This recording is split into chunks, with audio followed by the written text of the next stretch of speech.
jiwa raga kami.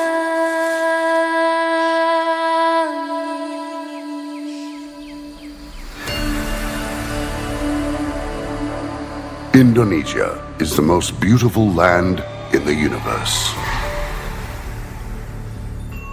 The land where we were born. The nation where we grew up.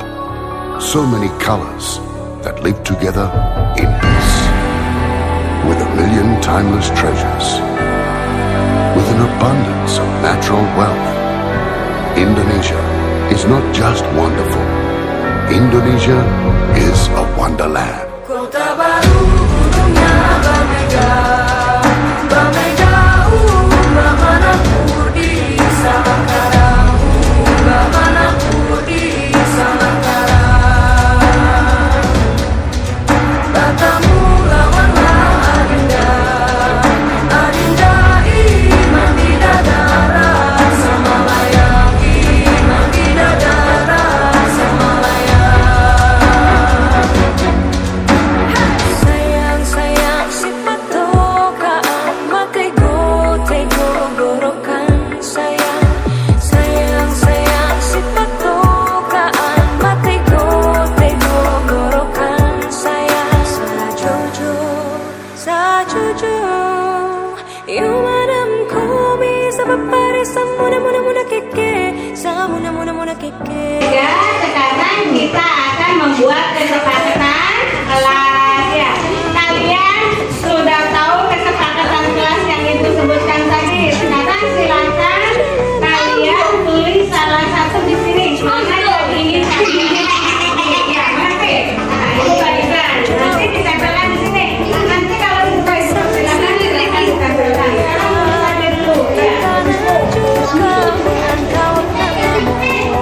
Sampai basuh yang sayang.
Bismillahirrahmanirrahim. Assalamualaikum warahmatullahi wabarakatuh. Waalaikumsalam warahmatullahi wabarakatuh. Terima kasih atas meluangkan waktunya Ibu dan Bapak di sini ya. Yang terhormat Bapak Mantri sebagai Kepala Sekolah SDN 2 Sukadana dan rekan sejawat Ibu Bapak guru hebat yang saya hormati. Di sini saya akan menyampaikan sosialisasi budaya positif yang sebagaimana itu adalah tugas saya sebagai CGP Angkatan 11 di Kabupaten Kuningan. Saya ingin menyampaikan budaya positif, apa yang telah ada di sekolah kita akan ditingkatkan kembali dengan adanya kegiatan-kegiatan yang lebih baik. Tugasnya yaitu modul 1.4 budaya positif. Di sini ingin mengimbaskan untuk teman-temannya. Tetapi sebelumnya saya mohon maaf kalau banyak kekurangan karena saya masih belajar ya. Di sini kita belajar bersama-sama supaya mengenal tentang budaya positif. Mungkin karena di sini di sekolah biasanya budaya positif itu biasanya kepada untuk murid ya, untuk dikenalkan dulu. Kita harus membuat keyakinan kelas dan budaya positif untuk diimbaskan kepada kita, kemudian diterapkan kepada siswa. Sebelumnya saya untuk mempersilahkan kepada Pak Mantri untuk memberikan sambutan terlebih dahulu. Silakan Pak. Wabarakatuh. Kita mengucapkan syukur kepada Allah Subhanahu wa Ta'ala. Alhamdulillah pada pagi ini Ibu Sri akan menyampaikan tugas dari guru penggerak yaitu sosialisasi budaya positif. Ibu-ibu yang saya hormati, nanti saya harapkan Ibu Sri guru penggerak yang kedua setelah WIS untuk nanti menjadi motor penggerak di SD 2 Sukadana, terutama untuk meningkatkan kemajuan di sekolah kita. Sosialisasi budaya positif, budaya itu hasil dari karsa pemikiran, supaya kita dapat melaksanakan gagasan-gagasan yang positif yang baik ya.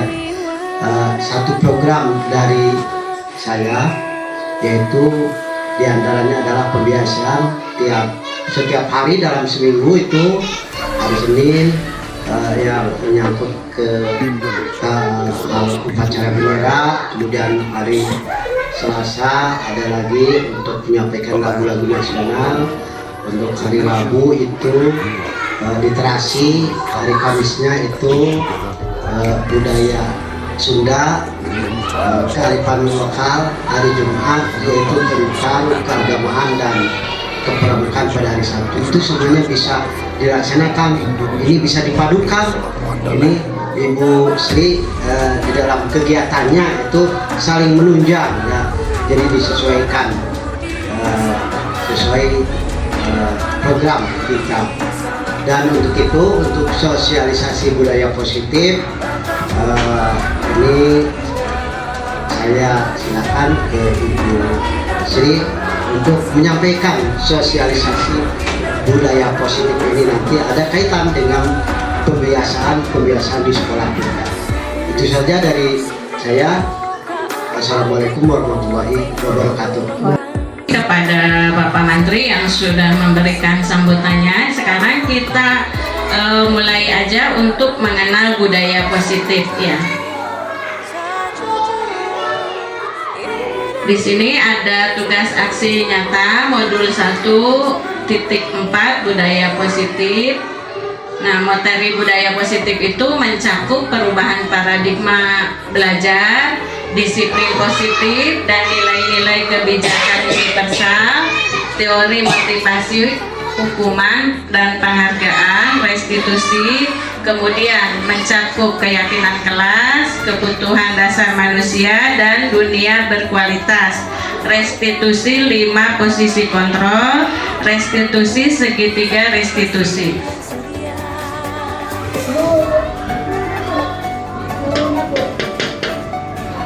Nah, di sini apa makna budaya positif? Apa contoh penerapan budaya positif yang telah kita terapkan? Di sini mungkin teman-teman sudah menerapkannya di kelas masing-masing, baik di kelas atau di keseluruhan di sekolah kita. Ada yang bisa memberikan contoh tidak?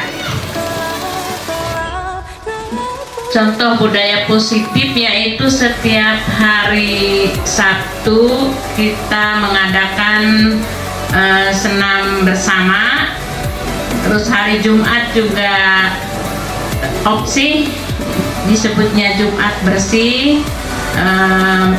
Kebiasaan membaca setiap pagi sebelum mulai pelajaran dibiasakan membaca.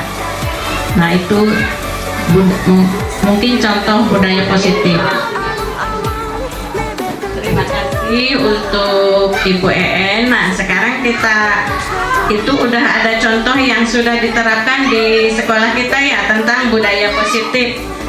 Nah, sekarang kita lanjut kepada budaya positif. Di sini ada pengertiannya. Budaya positif adalah nilai-nilai keyakinan dan kebiasaan-kebiasaan di sekolah yang berpihak pada murid agar murid dapat berkembang menjadi pribadi yang kritis, penuh hormat dan bertanggung jawab. Ya, bertanggung jawab berarti harus bisa dilaksanakan dengan baik ya.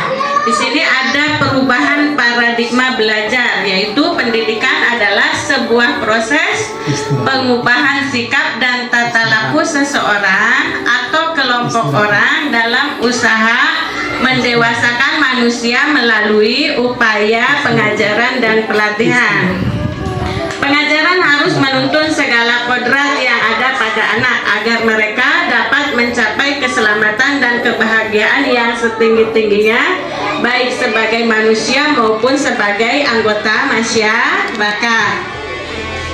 Dalam mengajar, guru harus bersikap emong atau sesuai trilogi Ki Hajar Dewantara, yaitu ing ngarsa sung tulada, ing madya mangun kasa tuturi handayani, serta pembelajaran berpihak pada murid dan harus menggunakan asas trikon, yaitu kontinu, konvergen, dan konsentris. Di sini kontinu artinya seorang pendidik harus menuntun murid dengan melakukan perencanaan dan pengembangan yang berkesinambungan, menyatu dengan alam secara berkesinambungan, mewariskan peradaban. Secara konvergen artinya seorang pendidik harus menuntun murid dengan pemikiran yang terbuka terhadap segala sumber belajar, mengambil praktik baik dari kebudayaan lain dan menjadikan kebudayaan kita bagian dari alam universal. Yang ketiga adalah konsentris, yang artinya seorang pendidik harus menuntun murid dengan berdasarkan kepribadian, karakter, dan budaya bangsa kita sendiri. Kemudian paradigma perubahan, yaitu menyediakan lingkungan yang positif, aman dan nyaman agar murid mampu berpikir, bertindak dan menciptakan dengan mereka mandiri dan bertanggung jawab.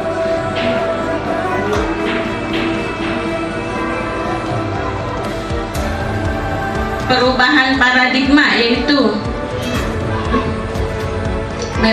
menerapkan disiplin positif. Pada umumnya disiplin sangat berkaitan dengan kontrol guru terhadap siswa.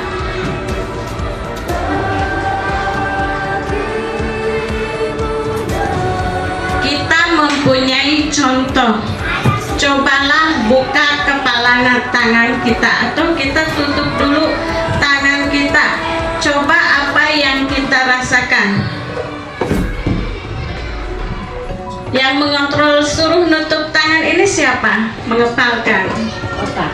otak ya, kita sendiri. Kemudian suruh dibuka secara perlahan-lahan atau mau segera tergesa-gesa atau disuruh orang lain. Ini kalau kita mau buka sendiri ya. Kalau dibukanya misalkan ada yang pelan-pelan, ada yang cepat ya. Itu yang mengontrol siapa? Diri kita sendiri ya. Apakah kita bisa mengontrol seseorang? Teman-teman, Bu Ida tolong diberikan pendapatnya.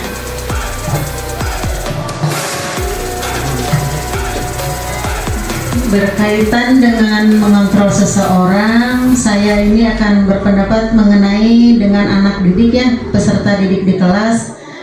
Kadang kita juga suka memperhatikan sikap mereka ketika sedang dalam pembelajaran maupun akan mulai pembelajaran. Kita sering mengarahkan untuk anak itu di awal pembelajaran supaya semuanya bisa duduk rapi. Terus ketika sebelum pulang di dalam berdoa, banyak siswa itu yang tidak memperhatikan, tidak bisa berperilaku seperti orang berdoa, ada yang lari ke sana ke sini. Kita suka ngasih penjelasan seperti itu. Mungkin dengan cara itu mengontrol anak didik. Terima kasih Ibu Ida atas pendapatnya ya tentang apakah kita bisa mengontrol seseorang ya. Seorang pendidik harus bisa mengontrol dirinya. Selain mengontrol dirinya, saat pembelajaran berlangsung kita juga harus bisa mengontrol kondisi anak didik kita ya. Bagaimana kondisinya dan keadaannya ya. Misalkan ada anak tadi yang berlarian saat pembelajaran berlangsung, maka Bu Ida itu memberikan motivasi ya supaya lebih fokus dalam belajar, jangan berlari-larian terus. Di sini kita harus bisa mengontrol, selain mengontrol diri sendiri, mengontrol seseorang juga harus kita lakukan dengan baik ya, supaya menciptakan budaya positif ya. Nah, sekarang kita lanjut lagi ke berikutnya, yaitu berubah dari paradigma stimulus respon kepada pendekatan teori kontrol. Stimulus respon lawan teori kontrol yaitu adalah pandangan tentang dunia. Nah, di sini stimulus respon tentang dunia yaitu tahapannya ada realistis atau kebutuhan kita semua. Di sini teori kontrol dunianya yaitu kebutuhan kita. Realistis, kebutuhan kita itu berbeda-beda ya. Semua orang melihat yang sama, tetapi di sini juga setiap orang memiliki gambaran yang berbeda ya. Tidak mungkin kita memaksakan harus bisa sama semua, karena pendapat atau pandangan itu memiliki yang berbeda setiap orang itu. Kemudian kita mencoba mengubah orang agar berpandangan sama dengan kita. Kita harus bisa atau dapat berusaha memahami pandangan orang lain tentang dunia. Kemudian perilaku buruk dilihat sebagai suatu kesalahan. Semua orang berperilaku mempunyai tujuan atau mempunyai alasan. Kenapa seorang itu bisa melakukan yang berbeda? Karena mereka memiliki tujuan dan alasan yang tepat. Orang lain bisa mengontrol saya, sementara hanya Anda yang bisa mengontrol diri sendiri. Kita tidak memaksakan kehendak kepada orang lain, karena orang lain juga mempunyai haknya untuk mengontrol dirinya. Saya bisa mengontrol orang lain, Anda tidak bisa mengontrol orang lain. Kemudian pemaksaan pada saat bujuk gagal. Teori kontrolnya yaitu kolaborasi dengan konsensus menciptakan pilihan-pilihan baru. Model berpikir menang atau kalah, yaitu model berpikir menang. Selanjutnya di sini ada pengertian disiplin tentang yang ada di sekolah. Menurut Ki Hajar Dewantara menyatakan bahwa untuk menciptakan murid yang merdeka, maka syarat utamanya adalah disiplin yang kuat. Disiplin yang dimaksud adalah disiplin diri yang memiliki motivasi internal. Jika kita tidak memiliki motivasi internal, malah diperlukan motivasi eksternal untuk mendisiplinkan diri.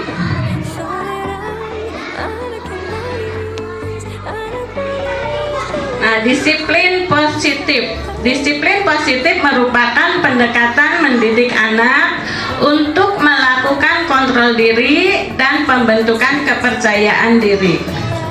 Tujuannya adalah untuk menentukan motivasi kepada murid agar mereka menjadi orang yang mereka inginkan dan menghargai diri sendiri dengan nilai-nilai mereka yang percaya.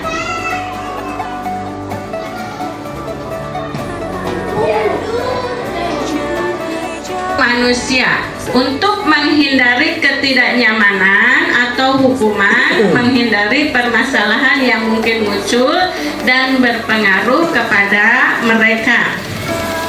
Untuk mendapatkan imbalan atau penghargaan dari orang lain, yaitu mendapatkan pujian atau imbalan dari orang lain yang menurut mereka penting. Untuk menjadi orang yang mereka inginkan dan menghargai diri sendiri dengan nilai-nilai yang mereka percaya, yaitu melakukan sesuatu berdasarkan nilai yang diinginkan. Nah, di sini kita untuk keyakinan kelas, yaitu membuat kesepakatan kelas. Contohnya, keyakinan kelas merupakan nilai-nilai kebaikan atau prinsip-prinsip universal yang disepakati bersama secara universal. Menurut Gosen tahun 1998, suatu keyakinan akan lebih memotivasi seseorang dari dalam, yaitu atau dari intrinsiknya. Seseorang akan lebih bersemangat untuk menjalankan keyakinannya daripada sekedar mengikuti serangkaian peraturan.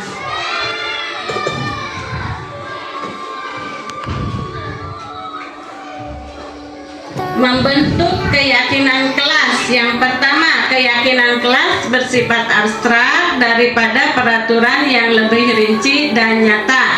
Yang kedua, keyakinan kelas berupa pernyataan-pernyataan universal.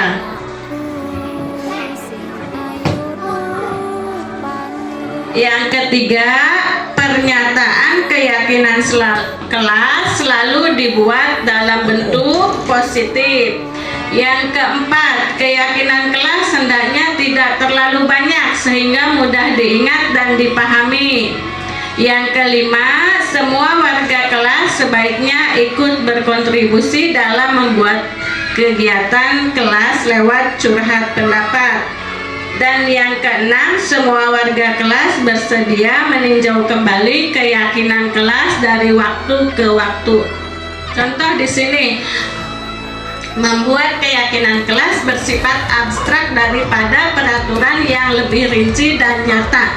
Jadi keyakinan kelas itu bukan peraturan sekolah, tetapi peraturan yang ada di kelas yang sudah disepakati oleh siswa dan guru. Ya, contohnya tepat waktu ya untuk ke kelas supaya tidak terlambat. Nah, itu ditentukan oleh kita sebagai wali kelas dan murid ya. Kemudian yang kedua, keyakinan kelas berupa pernyataan-pernyataan universal. Jadi menyeluruh, tidak boleh memaksakan kehendak keinginan seseorang. Harus dapat disepakati oleh kita bersama sehingga dapat dilaksanakan oleh kita bersama anak didik kita di kelas. Yang ketiga, pernyataan keyakinan kelas selalu dibuat dalam bentuk positif. Jadi keyakinan kelas di sini dibuat Sekarang yang ketiga, pernyataan keyakinan kelas selalu dibuat dalam bentuk positif ya. Kita mengubah kalimat positif. Contohnya, kita membuat keyakinan kelas bersama murid, jangan membuang sampah sembarangan. Nah, jangan menggunakan kata jangan ya. Sebaiknya keyakinan kelasnya dibuatnya buanglah sampah pada tempatnya. Atau tadi yang pertama sudah disebutkan, datang tepat waktu. Jadi jangan membuat kalimat jangan datang terlambat. Jadi diubahlah menggunakan kalimat positif menjadi datang tepat waktu. Kita tidak boleh menggunakan kata jangan atau tidak ya. Yang keempat, keyakinan kelas hendaknya tidak terlalu banyak sehingga mudah diingat dan dipahami. Mungkin cukup 4 atau 5 keyakinan kelas supaya dapat dilaksanakan oleh anak didik kita ya, murid-murid yang ada di kelas. Jangan terlalu banyak. Kemudian yang kelima, semua warga sekolah sebaiknya ikut berkontribusi dalam membuat kegiatan kelas lewat curah pendapat. Jadi sebelum dibuat keyakinan kelas, kita dengan murid berkolaborasi membuat keyakinan kelas ya. Apa pendapat atau keinginan atau impian siswa kita atau murid kita supaya dia bisa mencurahkan pendapatnya. Misalkan seperti tadi, inginnya keadaan kelasnya bersih supaya nyaman belajarnya. Jadi dibuatlah keyakinan kelas dengan membuang sampah pada tempatnya. Nah, di situ sehingga siswa berdisiplin dan bertanggung jawab supaya dapat menjaga kebersihan kelasnya. Yang terakhir, semua warga kelas bersedia meninjau kembali keyakinan kelas dari waktu ke waktu. Maksudnya di sini bisa dirubah keyakinan kelasnya, cocok atau tidak ya. Setelah dilaksanakan tidak berhasil, boleh dirubah menjadi yang lebih baik ya. Kemudian di sini juga kalau misalkan sudah dilaksanakan dalam kurun waktu yang lama tidak dapat berfungsi, maka bisa dirubah dengan keyakinan kelas yang baru ya. Atau boleh ditambahkan ada penemuan baru ya, silakan. Nah, di sini saya mau minta pendapat dari Bu Novi mungkin ya. Kelas atas di sini sudah ada keyakinan kelasnya belum? Kebetulan di kelas atas, khususnya di kelas 6 ya Bu, keyakinan kelas itu sudah kami buat dan sudah ditempelkan di dinding agar siswa bisa membaca sekaligus terus mengingat bahwa kita itu mempunyai kesepakatan kelas. Di kesepakatan kelas 6 itu ada 5. Yang poin pertama itu yaitu siswa harus datang tepat waktu. Yang kedua, berdoa sebelum belajar. Yang ketiga, membawa perlengkapan secara mandiri. Yang keempat, membuang sampah pada tempatnya. Dan yang terakhir yaitu disiplin dan tanggung jawab. Yang itu kesepakatan yang ada di kelas 6. Terima kasih Ibu Novi yang sudah memberikan contohnya ya, keyakinan kelas yang sudah diterapkan di kelas 6. Kebetulan kita berada di tingkat SD, jadi kalau untuk tingkat SD tidak usah banyak-banyak kesepakatan kelasnya, yang penting bisa diingat dan dilaksanakan oleh siswanya keyakinan kelas tersebut ya. Mudah-mudahan dapat berjalan dengan baik ya. Tetapi di sini melihat yang terakhir yaitu semua warga kelas bersedia meninjau kembali keyakinan kelas dari waktu ke waktu. Berarti untuk kalau sudah dapat dilaksanakan dengan baik, bisa juga dengan dirubah ya. Mungkin ada temuan-temuan baru mau membuat kesepakatan kelas yang akan dilaksanakan ke berikutnya. Baik, di sini kita ke yang selanjutnya yaitu keyakinan kelas ya, peraturan atau keyakinan kelas, nilai kebijakan yang dituju. Di sini selalu kembalikan buku ke tempatnya. Di sini ada contohnya. Nah, ini termasuk kepada tanggung jawab ya. Dilarang mengganggu orang lain. Nah, ini termasuk contoh keyakinan kelasnya yaitu menghormati orang lain dan diri sendiri. Hadir di sekolah 15 menit sebelum pembelajaran dimulai, yaitu keyakinan kelasnya termasuk kepada menghormati orang lain atau komitmen pada tujuan ya. Yang selanjutnya yaitu dilarang melakukan kekerasan. Nah, itu termasuk keselamatan, menghormati orang lain. Dilarang menggunakan narkoba. Nah, ini termasuk kepada kesehatan. Indonesia. Ini mungkin untuk tingkat SD tidak ada ya. Ini biasanya adanya di SMP atau kelas atas, yaitu SMA. Bergantian atau menunggu giliran, yaitu menghormati orang lain atau kesabaran. Gunakan masker. Nah, ini termasuk kepada keyakinan kelas dalam kesehatan dan keselamatan. Kemudian jangan berlari di kelas atau koridor. Nah, ini sudah dicontohkan tadi pada Bu Ida pembelajarannya. Nah, ini termasuk kepada keselamatan dan keamanan. Sekarang ke yang berikutnya, keyakinan kelas 1 ini ada contoh-contoh yang sudah diterapkan ya. Setiap anggota kelas perlu belajar, keyakinan kelasnya. Yang kedua, setiap anggota kelas perlu senang. Jadi berarti belajarnya menyenangkan ya, tidak terlalu serius ya. Di sini kalau untuk kelas bawah jangan terlalu serius karena anak-anak masih ingin bermain. Tetapi di dalam bermain di sini kita harus tetap menyisipkan pembelajaran yang positif dan serius. Yang ketiga, setiap anggota kelas perlu melakukan tugas. Yang keempat yaitu keyakinan setiap anggota kelas perlu saling menghargai. Yang kelima, setiap anggota kelas perlu merasa aman. Di sini kemudian ada keyakinan kelas 5. Selalu bersikap positif, senantiasa menjadi diri terbaik, percaya dan menghormati orang lain serta barang miliknya, berkomitmen terhadap setiap tugas, senantiasa membantu. Kemudian ada keyakinan kelas 7, hormat. Kami meyakini bahwa sangat penting untuk menghormati semua orang dan milik orang lain. Bekerja.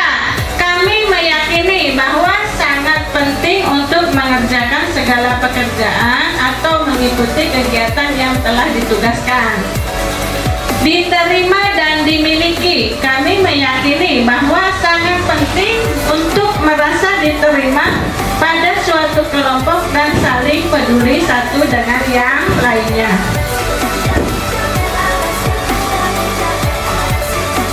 Sekarang kita beralih kepada hukuman, konsekuensi dan restitusi. Biasanya di sini si guru itu sebagai penghukum. Di sini sebaiknya kita sebagai seorang pendidik tidak boleh menghukum siswa karena itu akan berdampak tidak baik kepada pembelajaran berikutnya. Begitupun si anak akan merasa trauma. Di sini hukuman bersifat tiba-tiba atau tidak terencana. Hukuman berupa fisik maupun verbal akan membuat siswa tersakiti. Yang kedua, konsekuensi bersifat terencana atau sudah dibahas dan disepakati sebelumnya, tetapi konsekuensi tetap membuat siswa merasa tidak nyaman dan dalam jangka waktu yang pendek. Yang ketiga yaitu restitusi, merupakan proses menciptakan posisi bagi siswa untuk memperbaiki kesalahan mereka sehingga mereka akan kembali ke kelompok dengan karakter yang lebih kuat. Di sini ada identitas gagal, hukuman, kemudian ada identitas berhasil atau sukses, disiplin. Disiplin itu ada berupa sanksi atau konsekuensi dan restitusi. Sesuatu yang menyakitkan harus terjadi. Sanksinya yaitu sesuatu harus terjadi. Restitusi merupakan pilihan tidak nyaman untuk murid atau anak untuk jangka waktu panjang. Tidak nyaman untuk murid atau anak untuk jangka pendek. Restitusinya yaitu menguatkan untuk murid anak dalam jangka waktu yang panjang. Hukuman, korban mendapatkan dalam keadilan, sanksi korban bisa diabaikan, restitusi korban mendapatkan ganti. Hukuman, murid atau anak akan tersakiti, sanksi murid atau anak dibuat tidak nyaman. Restitusi, murid mendapatkan penguatan. Hukuman, perilaku pasif agresif meningkatkan. Bu, Bapak di sini ada jenis hukuman atau sanksi ya. Di sini ada contoh kasus ya. Misalkan si anak ini diberi tanggung jawab. Yang pertama adalah untuk mencatat 100 kali di dalam buku kalimat. Saya tidak akan terlambat lagi, karena terlambat ke sekolah merupakan apa? Itu hukuman atau sanksi? Coba yang bisa memberikan pendapatnya silakan. Sanksi, Bu. Sanksi, Bu. Kenapa?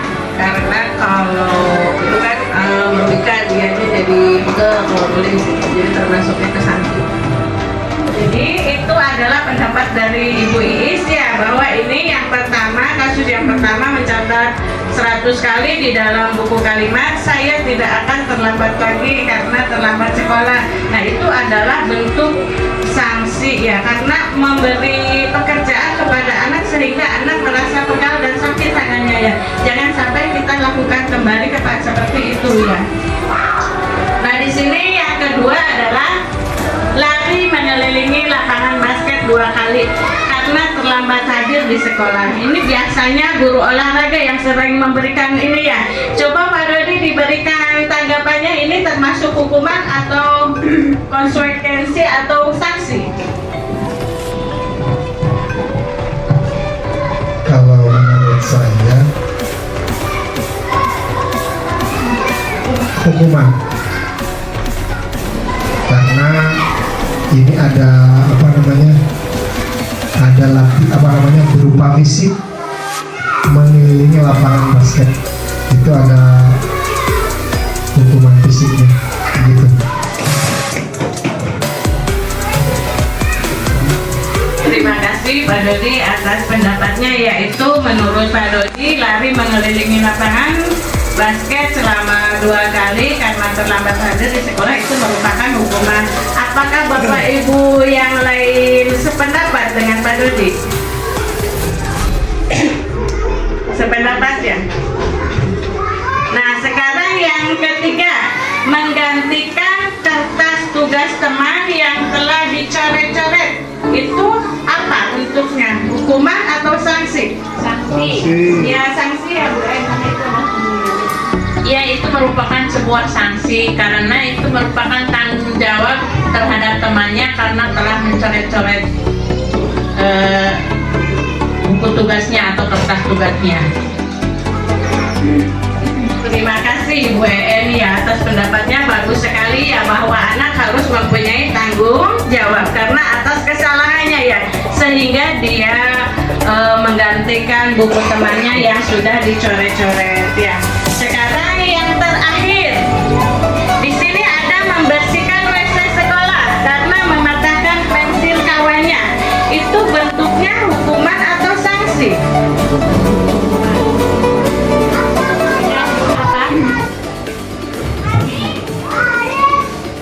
Membersihkan WC sekolah karena mematahkan pensil kawannya itu merupakan hukuman dari seorang guru.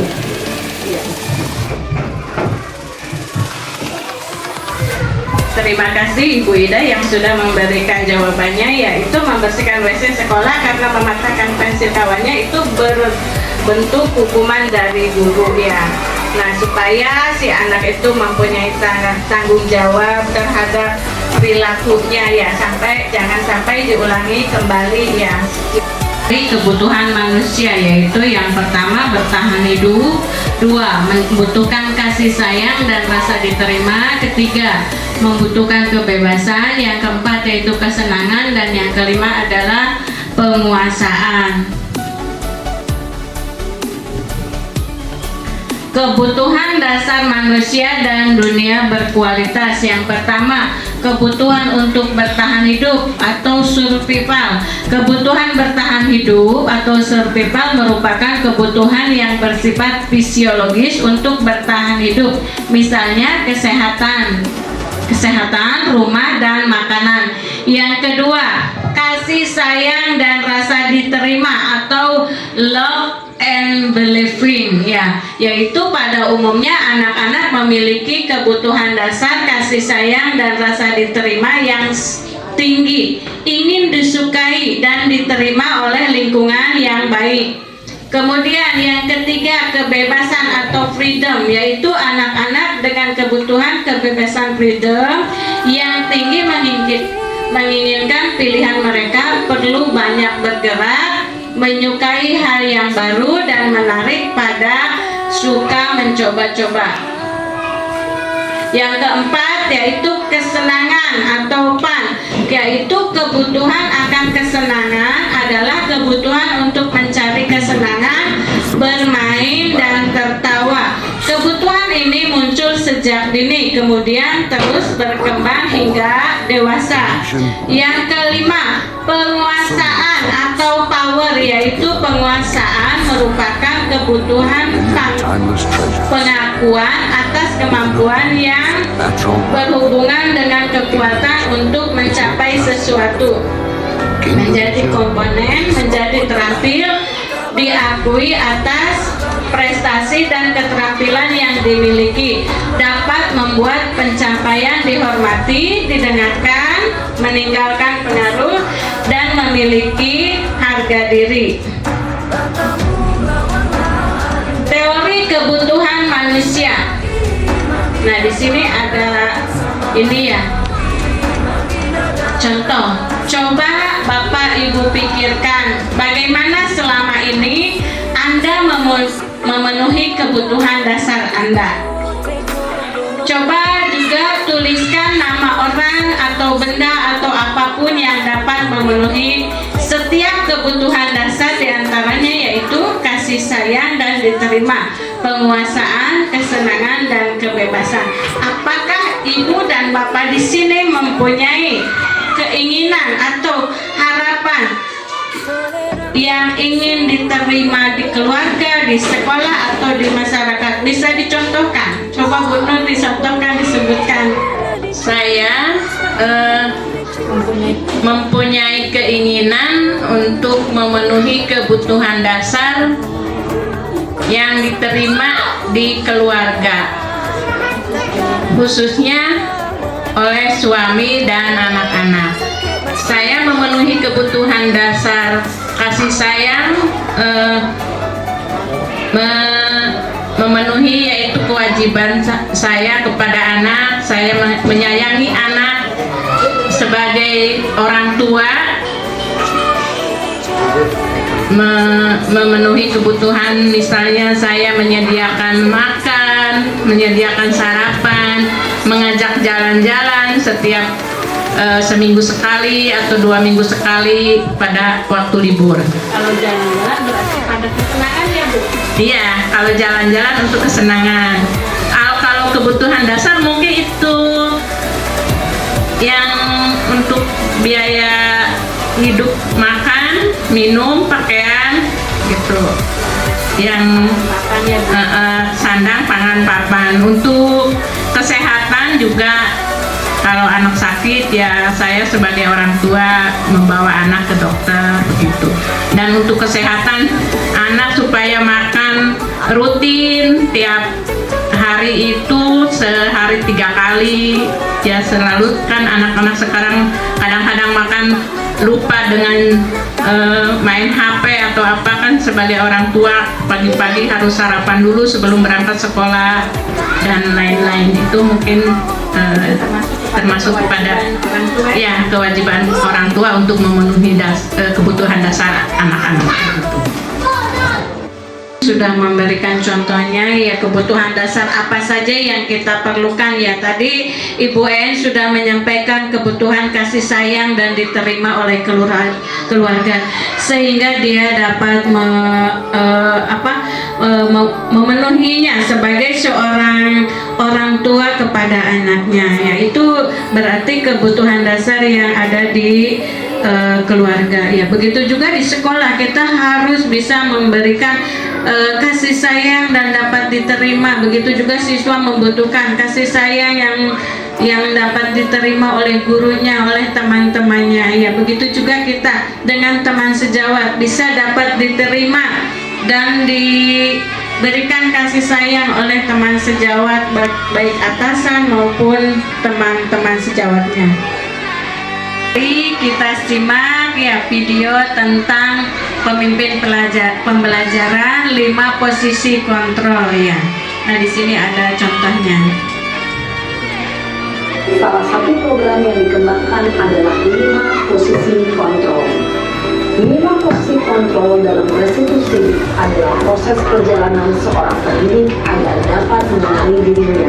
Pada video kali ini, kita akan membahas tentang 5 posisi kontrol yang dikembangkan oleh Diane Gosling dan contoh penerapannya.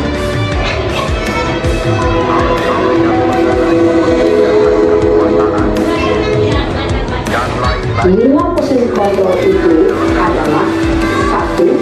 Posisi pemukul, 2.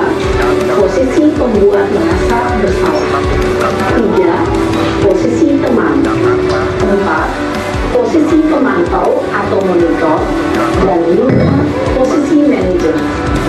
Untuk lebih memahami kelima posisi tersebut, mari kita saksikan kasus kemarin yang terlambat hadir 20 menit di sekolah dan melihat bagaimana kelima posisi kontrol dalam menghadapi masalah tersebut.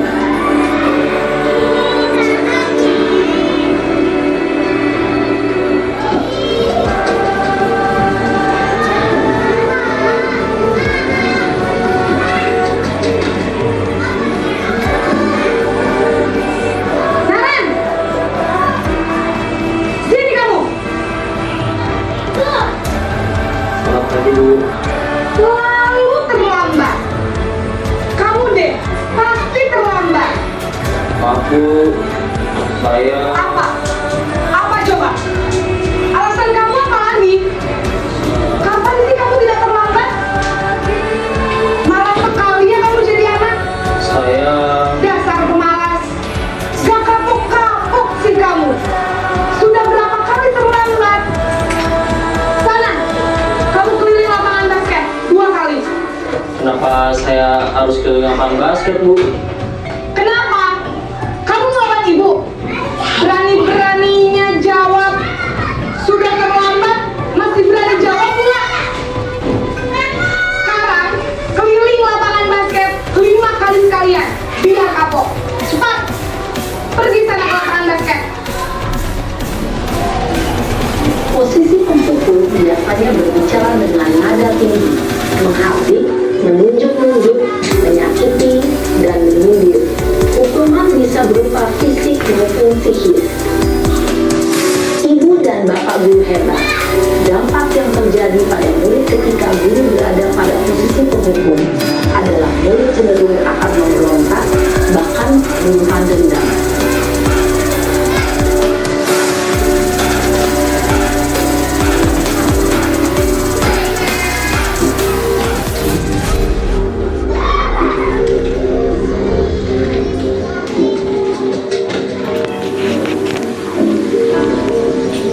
Naren!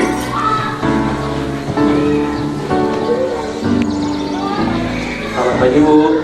Naren! Kamu kenapa terlambat lagi, nak? Ya Tuhan, Naren. Kamu senang ya bikin ibu susah ya? Kalau kamu terlambat lagi, nanti ibu yang ditegur bapak kepala sekolah, nak. Disangka ibu tidak bisa membina kamu. Duh, gimana ini? Maaf, Bu. Duh, Gusti Naren. Kamu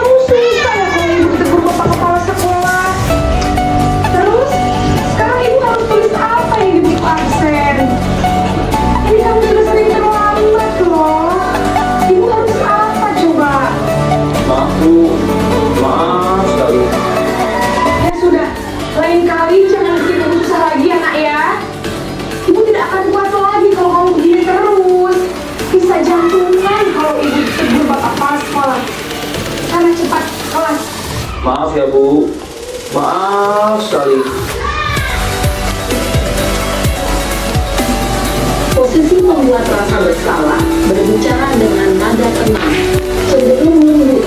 Namun kata-kata yang diutarakan membuat murid merasa menjadi orang yang gagal, memandang buruk dirinya sendiri, merasa tidak berharga, dan tidak sanggup membahagiakan orang lain.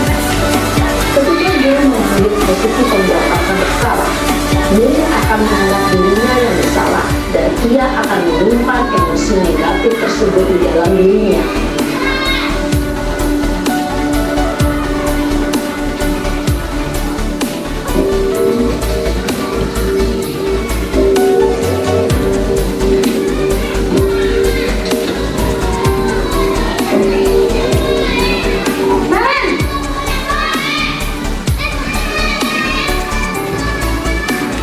Selamat pagi Bu. Wah, sudah jam berapa ini, Nak?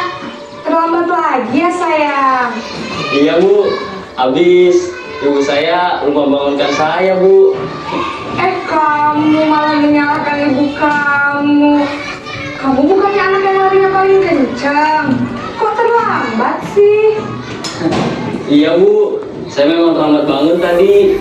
Jadi biarpun saya lari kencang, tetap gak kekejar Bu. Ya sudah sana, nanti lain kali larinya lebih kencang lagi ya, biar gak terlambat lagi. Bikin seneng ibu, demi ibu, bisa kan? Bisa lah Bu. Ya sudah sana masuk kelas, ibu beresin urusan absen kamu. Kamu ini ada-ada saja. Dalam posisi teman, guru berbicara dengan nada suara ramah, akrab, cenderung bersenda gurau untuk menjaga suasana tetap santai. Murid akan merasa senang, aman, dan akrab dengan guru.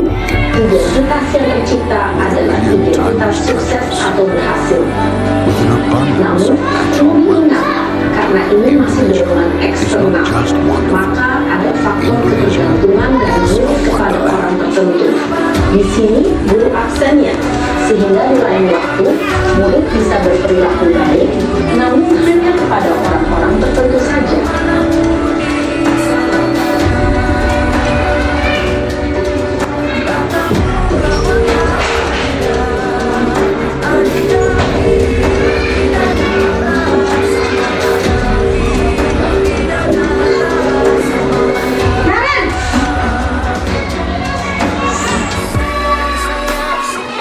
Selamat pagi Bu. Naren, apa peraturan sekolah kita tentang jam berapa kita harus masuk sekolah, Nak? Kita harus di sekolah jam 7 Bu. Iya betul, sekarang sudah jam 7.20. Naren sudah tahu konsekuensinya jika terlambat hadir. Paham Bu. Saya harus tinggal kelas pas jam istirahat selama 20 menit. Iya benar, konsekuensinya demikian. Jadi nanti jam 9.30 pas istirahat, kamu harus tinggal di kelas, kerjakan tugas tambahan untuk ketertinggalan kamu, ya? Baik Bu. Posisi pemantau mengandalkan penghitungan atau data untuk mengontrol murid. Guru mengarahkan murid berdasarkan peraturan dan konsekuensi. Seorang pemantau menunjukkan bahasa tubuh dan ekspresi wajah yang datar dan cenderung formal.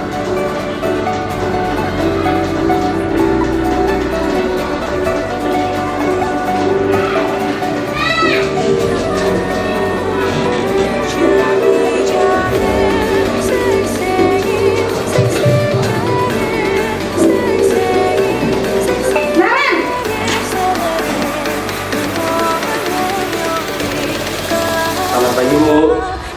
Selamat pagi, Naren. Maaf Bu, saya terlambat. Iya, sekolah masuknya jam 7, sekarang sudah jam 7.20. Jadi sekarang bagaimana ini, Naren?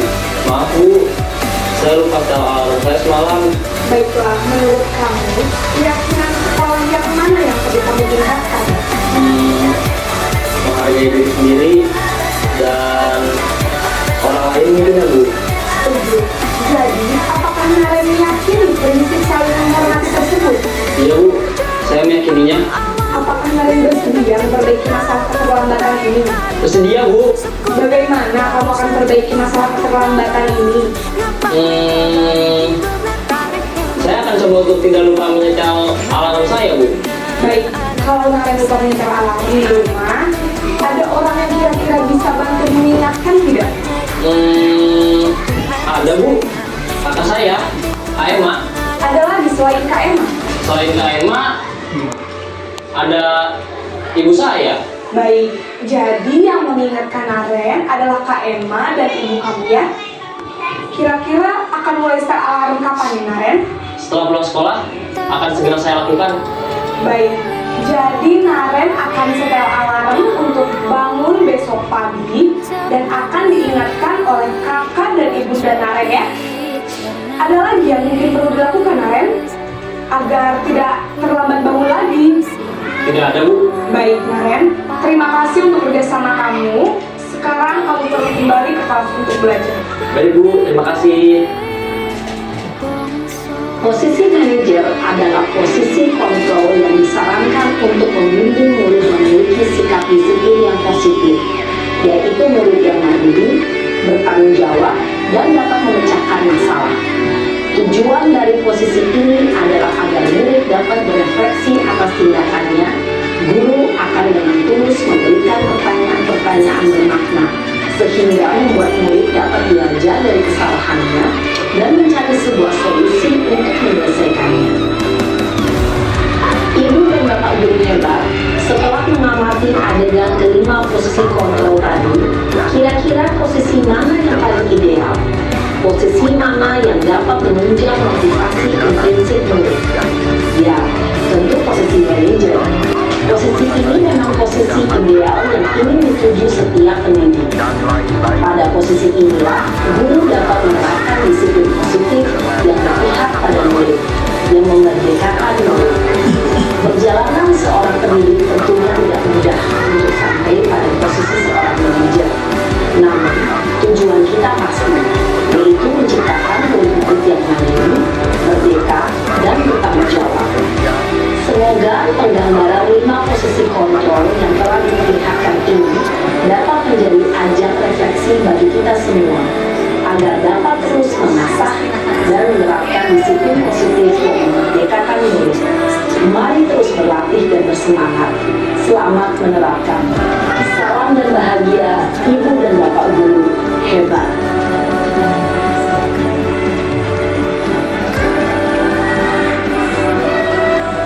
Nah, di sini kita akan bahas segitiga restitusi ya.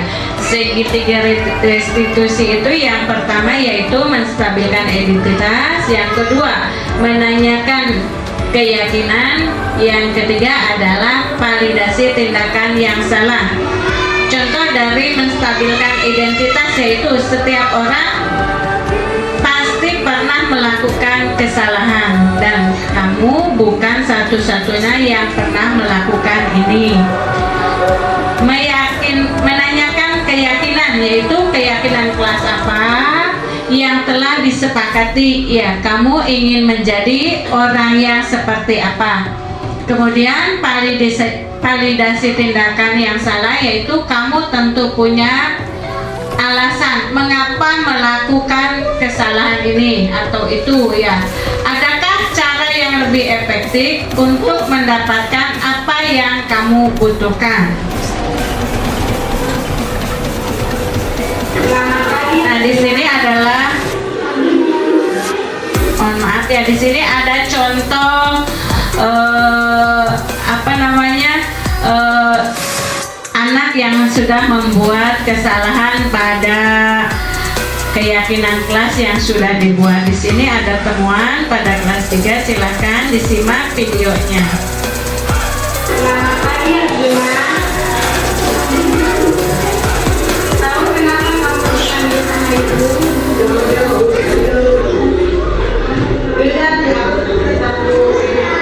Ya, karena ibu mau tanya apa alasannya Adina datang terlambat.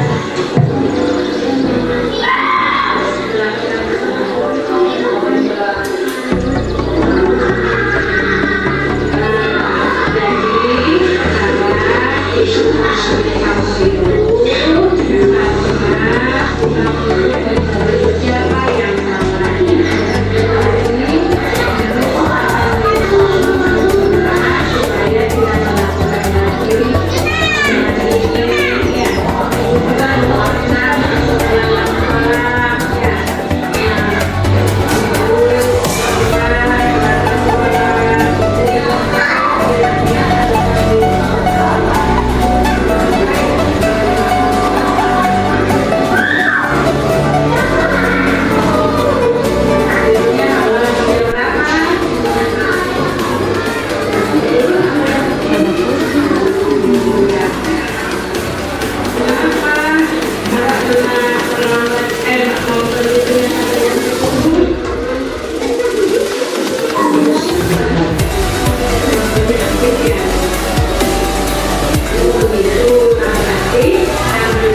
Setelah melihat kasus tadi, di situ ada temuannya dari kelas 3 bahwa anak kelas 3 itu datang terlambat atau telah melanggar keyakinan kelas, yaitu datang tidak tepat waktu. Di sini kita tidak boleh menghukum siswa atau menyalahkan keadaan anak, ya. Kita harus menanyakan dulu apa alasan dia terlambat sekolah. Di sini dalam kasus dalam segitiga restitusinya adalah yaitu menstabilkan identitas atau stabilisis the identity.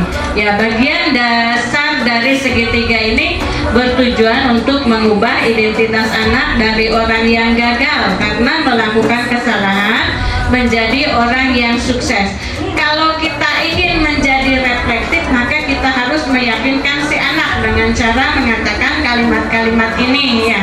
Yang pertama, berbuat salah itu tidak apa-apa, ya, karena kesalahan itu adalah sebuah kesuksesan, ya.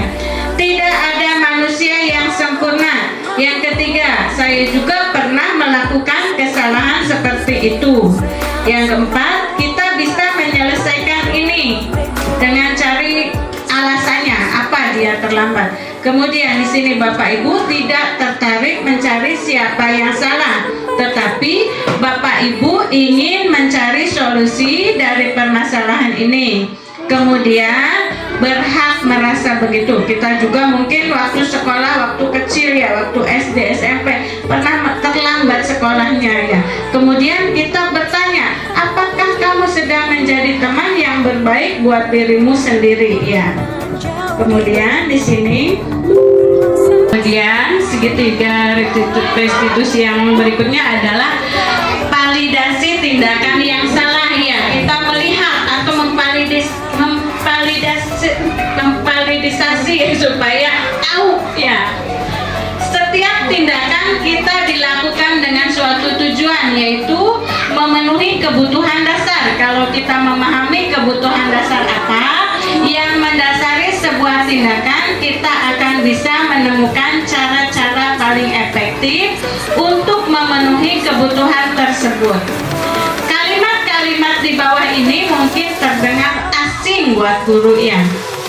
Namun, bila dikatakan dengan nada tanda menghakimi akan memvalidasi kebutuhan mereka, yaitu contohnya tadi, padahal kamu bisa melakukan yang lebih buruk dari ini, ya. Kamu pasti punya alasan mengapa melakukan hal itu. Kamu patut bangga pada dirimu sendiri karena kamu telah melindungi sesuatu yang penting buatmu. Kamu boleh mempertahankan sikap itu, tapi kamu harus menambahkan sikap yang baru. Nah, itu adalah validasi tindakan yang salah.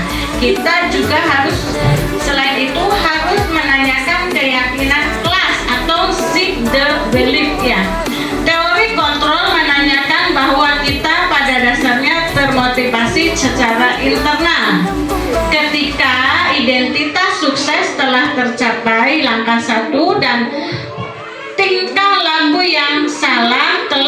tervalidasi yaitu dalam langkah 2, maka anak akan siap untuk dihubungkan dengan nilai-nilai yang dia percaya dan berpindah menjadi orang yang dia inginkan. Pertanyaan-pertanyaan di bawah ini menghubungkan keyakinan anak dengan keyakinan kelas atau keluarga.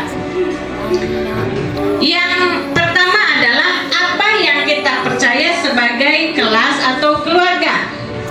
Yang kedua, nilai-nilai umum yang kita telah sepakati. Yang ketiga, apa bayangan kita tentang kelas yang ideal. Yang keempat, kamu mau jadi orang yang seperti apa. Nah, mungkin itu materi sosialisasi budaya yang saya sampaikan kepada Ibu Bapak ya. Siapa tahu di sini ada yang mau memberikan refleksi setelah kita 1 jam mengikuti ini. Terima kasih kepada Ibu Sri Nurlela yang telah memberikan kesempatan kepada saya dan telah memberikan penjelasan yang sangat jelas tentang sosialisasi budaya positif. Dan sekarang saya ingin melakukan refleksi pada kegiatan ini yang tentang dari tadi beberapa materi yang sudah disampaikan tentang posisi kontrol, tentang budaya positif, keyakinan kelas dan yang lainnya. Kemudian terakhir tentang segitiga restitusi yang sudah diberikan tentang contoh kasusnya ya. Tadi kita di dalam kegiatan segitiga restitusi itu kan terbagi menjadi 3. Kita memvalidasi sikapnya, kita menanyakan keyakinan, kemudian di yang terakhir kita mencari solusi bersama. Nah, dalam kegiatan segitiga restitusi ini, si anak itu nanti ketika melakukan kesalahan dia tidak akan merasa gagal, melainkan dia akan membangun rasa kepercayaan dirinya dan ia akan mencari solusi supaya ia tidak melakukan kesalahan tersebut dan tidak diulangi di kemudian hari. Mungkin itu saja refleksi yang dapat saya sampaikan. Kurang lebihnya saya mohon maaf wabillahi taufiq wal hidayah. Wassalamualaikum warahmatullahi wabarakatuh. Waalaikumsalam warahmatullahi wabarakatuh. Ibu Iis yang sudah memberikan refleksinya, sekarang silakan Bapak Mantri yang mau memberikan refleksinya. Saya akan menyampaikan refleksi renungan hasil dari tadi sosialisasi. Ibu-ibu guru harus tahu bahwa di dalam pelaksanaan tugas mengajar ada dua yang harus selalu diingat, yaitu memberikan reward atau hadiah kepada siswa dan hukuman. Dan reward atau hadiah atau hukuman, kalau hukuman tidak boleh fisik sekarang. Kalau zaman dulu itu fisik tuh tahun 80 ke sana itu boleh kalau sekarang tidak boleh dengan fisik, tapi dengan kalimat saja itu sudah bisa diimplementasikan untuk supaya siswa lebih bagus. Kemudian untuk hadiah reward itu juga dengan pujian ya, dengan pujian kepada anak ya di kelas itu. Jadi ibu-ibu dalam melaksanakan tugas itu harus selalu berorientasi kepada siswa untuk supaya siswa belajar lebih baik lagi begitu. Itu saja sedikit dari saya tambahan refleksi. Terima kasih. Terima kasih kepada Pak Mantri yang sudah memberikan refleksinya. Assalamualaikum warahmatullahi wabarakatuh. Waalaikumsalam warahmatullahi wabarakatuh. Setelah 1 jam saya mengikuti sosialisasi budaya positif yang dipandu oleh Ibu Sri, guru kelas 3 SDN 2 Sukadana. Saya menjadi tahu bagaimana hal yang positif yang harus ada di sekolah, dan kita akan meningkatkan kembali supaya lebih bagus. kembali hal baik yang positif yang sudah ada dilaksanakan agar lebih meningkat. Selama ini guru sebagai penghukum ya sekarang telah mengetahui adanya segitiga restitusi dalam menyelesaikan masalah yang terjadi di sekolah.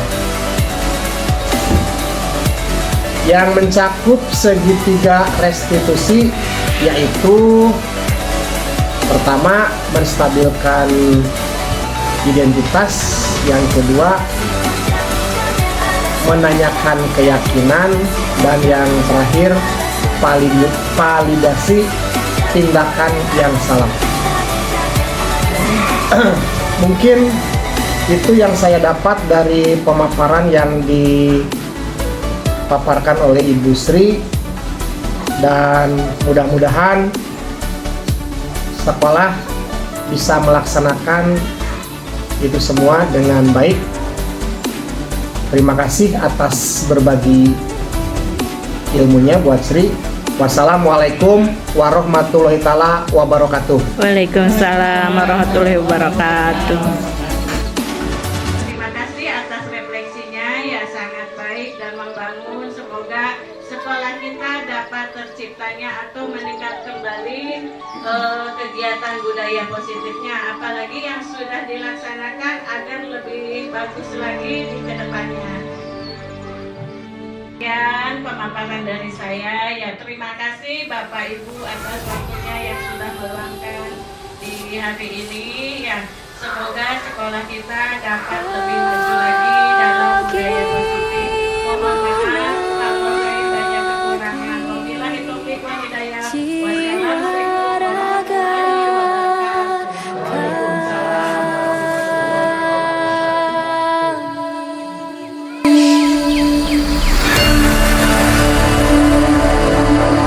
Indonesia is the most beautiful land in the universe. The land where we were born. The nation where we grew up. So many colors that live together in peace. With a million timeless treasures. With an abundance of natural wealth. Indonesia is not just wonderful. Indonesia is a wonderland. Kota baru